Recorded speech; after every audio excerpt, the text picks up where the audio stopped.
So the wonderful thing about watercolor is that you can work in layers.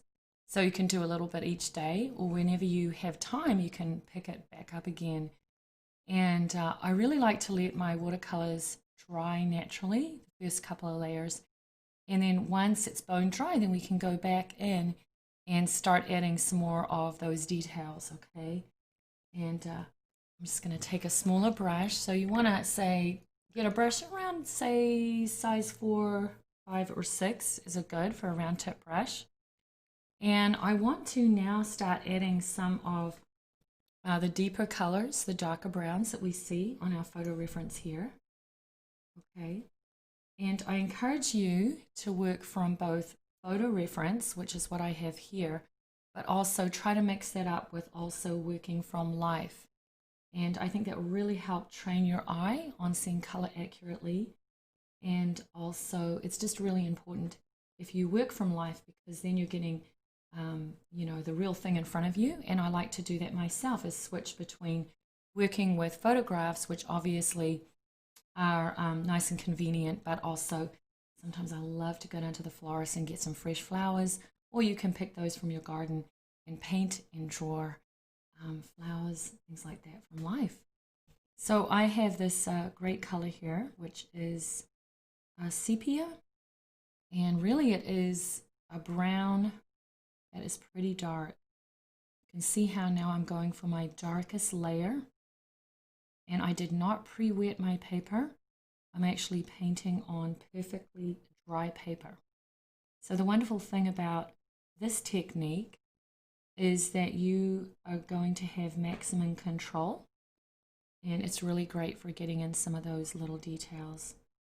And I'm going to do the same thing here on the edge. I want to get a little bit more definition, so I'm going to use the tip of my brush here and just kind of pull the paint around, okay, and use some little tiny strokes to help blend that in right there. Rinse my brush out. I have a little bit of water on here. I'm just going to swipe that edge so it blends in a little bit with the yellow underneath. Okay. And then I'm going to come over here to this flower. I really want to get that dark center. So I'm going to take some of my dark brown in here and just paint right around in here. And the same thing. I'm going to just put some strokes that come around. And some more of that dark brown. Now you can see how I'm not necessarily painting over the entire center, just some key places where I really want to get a little bit more definition, especially right in the center, because if you study sunflowers, you will see that they're pretty dark, usually right in the center. Okay, and over here, I just want to get a little bit more definition right there on that edge, so I'm just going to pull that color around right there. And then once I have that color, then I'm going to come and smooth it out, blend it out with just a little bit of water, no paint at all on my brush. You also want to keep an eye on some of these other layers just to make sure you can see that everything is blending nicely, and you can always soften those edges with just a little bit of water. Okay. Now the other thing I want to do is add more details to some of these little white spaces. So I'm going to take my brush here. This brush is a little bit bigger. It's about a size 8. And I'm going to use sap green, which happens to be one of those colors that I use a lot on my palette. Sap green is a really nice green to have for mixing. And I'm going to show you how I do add other colors to get nice natural greens. In this case, I'm going to take a little bit of some of this sepia, which is a brown. Did you know that you can add brown to green, and it'll give you a little bit more of a natural green? I have this right here on my palette. I'm going to dip my brush in some water, and then right in between some of these petals, I'm going to use the tip of my brush. And then I'm just going to start painting in between. I have kind of a watery consistency of paint. I'm just going to paint right in here And also right in here in those gaps.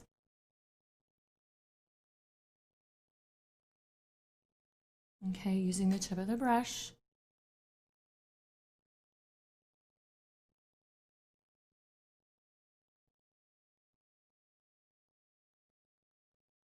I'm just going to use a brush to kind of push around some of that green paint.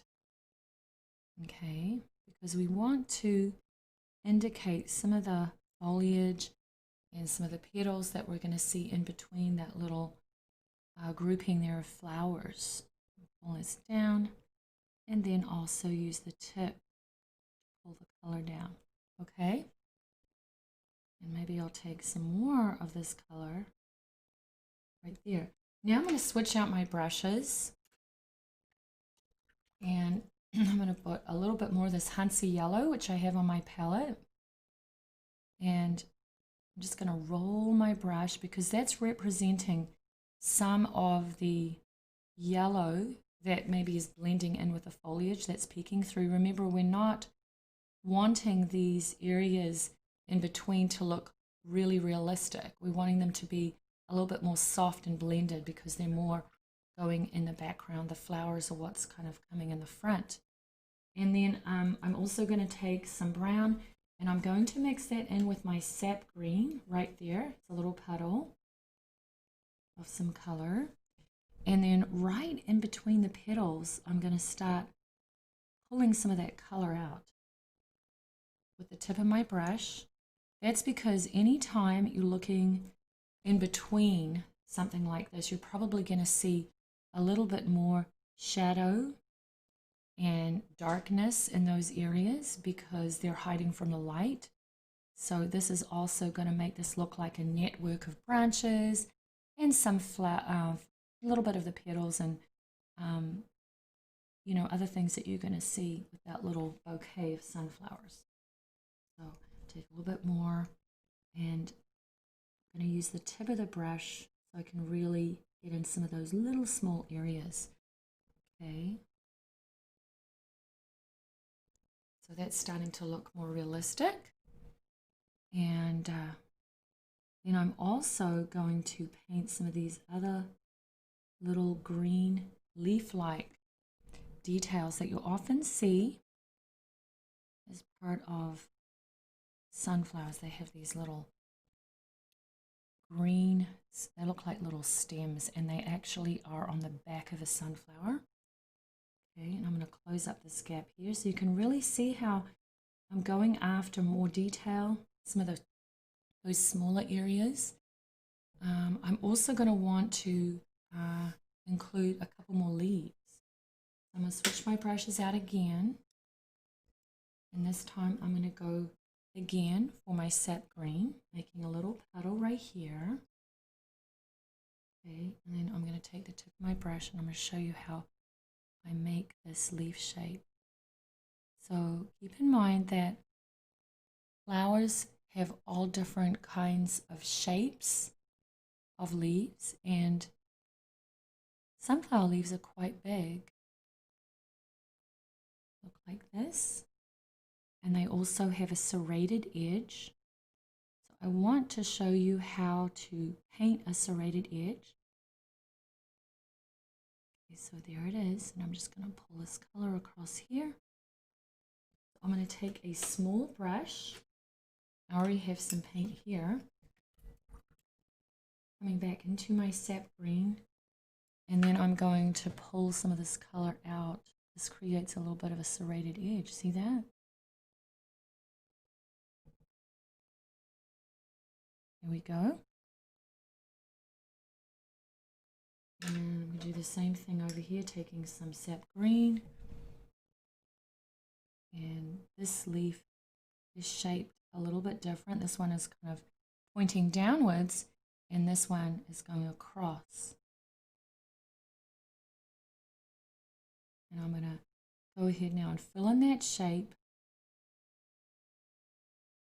and also paint in between. This is called negative painting, where you want to go in between those areas and fill that in right in here.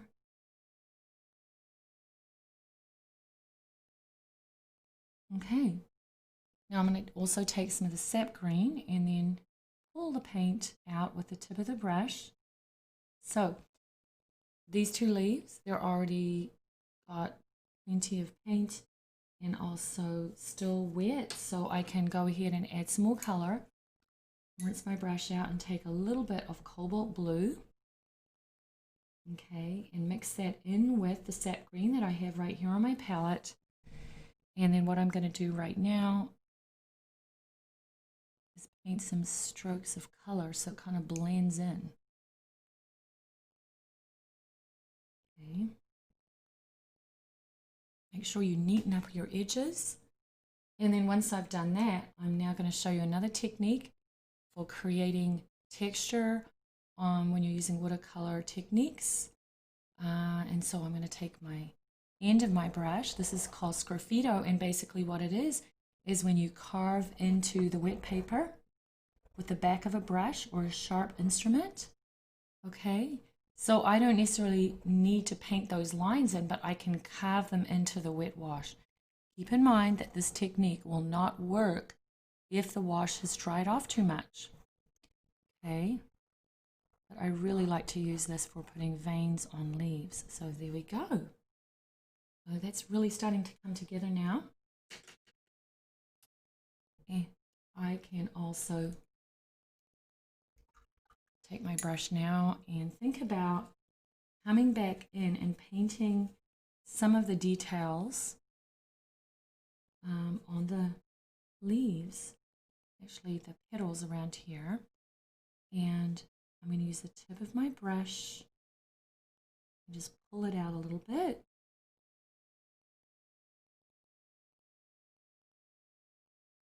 Because we want to go ahead and put more detail on those petals. Very subtle, because we're using this color. It's kind of a dull yellow. It's called yellow ochre. Looks like this. It's a mixture of both yellow and brown. Okay. And I can use a little bit of water just to soften some of those edges if I want.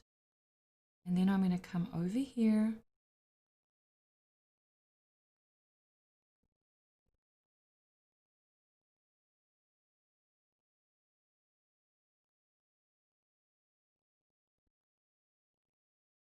A little bit more color here.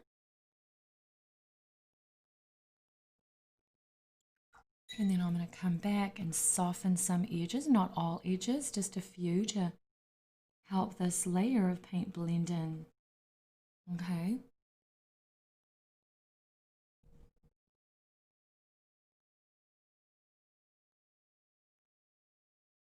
Okay, so it's starting to come together.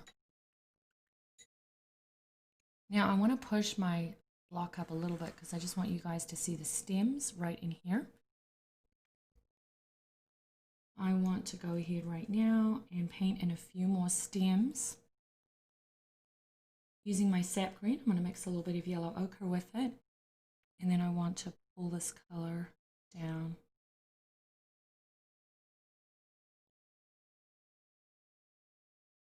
Just making sure that we have enough stems. That's just the first layer.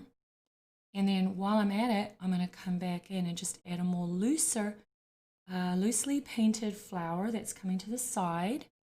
And so in order to do that, I'm going to rinse my brush out and I'm going to go for some Hansa yellow right here. And what I'm going to do is just paint this one with less detail because it is actually behind some of these other flowers that are in the front. So usually what I like to do is have some elements in my painting where you'll see that things are painted with more detail and then others a little bit more loosely and expressively painted. So we're just going to paint some of the petals right there. And then I'm going to go for some sap green right in here. But this time, because some of the green parts on the back there of that bloom are in shadow, I want to have more of a cooler, darker green. So I added some cobalt blue to my sap green. And I'm going to take the point of the brush and then pull this out like that. Now this flower here, can see how some of the yellow is actually blending into the green, getting more of a softness there. That's because the water is helping to blend that particular layer. Okay, and then I'm using the tip of my brush right in here. Okay, so that's that bloom that I have. And then I also want to take some of this color and just pull it down right there,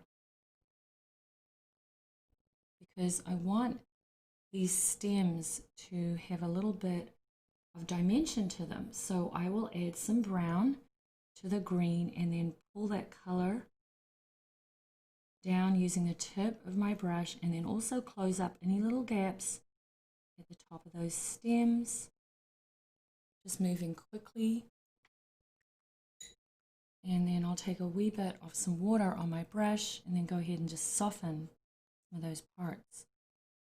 Okay, so now I'm going to move up to this part of the painting, and there's actually a little bit of another sunflower that's peeking behind the back. And I'm going to do pretty much the same process that we did for this other yellow flower. Is now I'm going to take some of my Hansi yellow, and you can see how I push my brush down there and lift up, kind of twisting it just to get the direction and the character of some of those petals. Okay, and come back over here. Very loosely painting this other sunflower that is peeking behind those main ones that are in the front. And I make sure that I shape those petals so they look realistic. I really like that. It's coming together nicely. And then I can come back in and I'm going to take some brown. Burnt sienna is a really good brown, or a reddish brown that we used for some of the centers on these. And then I'm going to go ahead and just pull that color down in between those petals, because we want to show the center. And I'm smoothing out those edges nicely. Okay, coming back in again, and I'm just going to put a little bit more color, rinse my brush out, go for some more brown.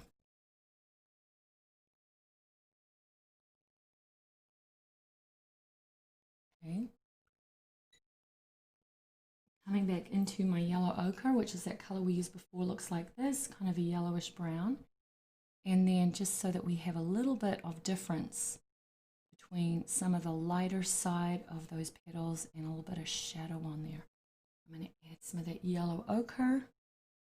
Not too much, because I definitely want this flower to look a lot more looser. And in between this area here, I'm going to show you a couple more little areas. I'm going to paint with the sap green, now mixing some cobalt blue. Okay, and then a touch of my brown. And then in between, I'm going to paint some darker leaves. So more of the sepia, which is a very dark brown. And then you can see how I'm painting these little leaves almost like the same shape as some of the petals and different directions. And also I want to vary the size. I don't want to make them looking all uniform, just like I do see on my reference. Some of them are small and some of them are large. Painting those in right there. I'm going to go ahead and fill this in right here.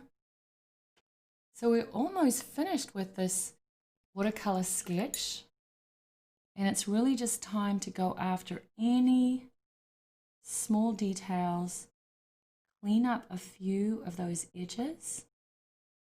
I'm using a little bit of water on my brush just to shape some of these green leaves and also finish off the edges. Okay. So we are now completely finished with our sunflower sketch, and that was a really nice quick sketch that we created on here.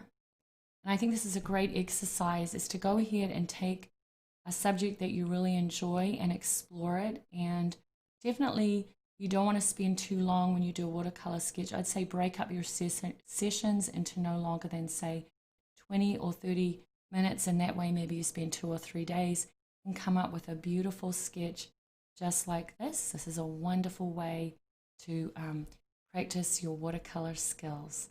So anyway, join us next time at Karen Paul Studio for some more watercolor techniques and tips.